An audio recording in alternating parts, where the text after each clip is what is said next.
This is Oliver Slope with Blue Line Futures coming to you from the floor of the CME here in Chicago with your grain market update. And we started the overnight session a little bit softer, but then really rolled over as we saw some kind of conflicting radar forecasts that have later been debunked. And we saw a buyer step back into the market in anticipation of premium coming into the weekend and next week's big reports.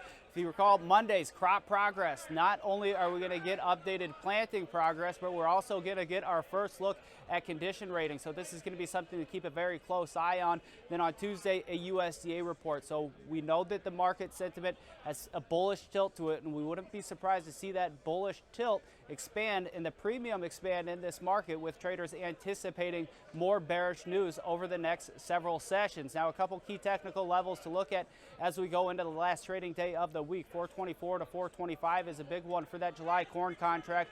If we can achieve a conviction closeout above here, I think that propels us to recent highs and potentially a retest of contract highs here sooner rather than later. Obviously, a lot of big news pending in next week's trade. Now, moving over to the soybean market, soybeans we're a little bit less optimistic on as we continue to believe this tiff with China in the trade negotiations will continue to keep maybe not necessarily keep a lid on the market, but will be a headwind for the market, I think is probably a better way to put it. So we think the upside is a little bit more limited, closer to $9 to $9.07. Psychologically significant, but you also have the 100 and 200-day moving average in that pocket. So we've been working with producers and speculative traders to try to look for short positions into that pocket.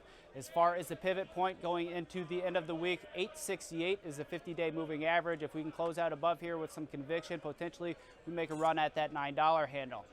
Now, wrapping things up with the wheat market, wheat has been all over the place here this week. We're retracing all of yesterday's losses and then some, and really starting to boogie quite a bit. The key level we're looking at, 511. This is a 200-day moving average. It looks like we're going to probably get a pretty decent close today. If we can close the week out above here, wouldn't be surprised to see this help extend gains into next week's trade.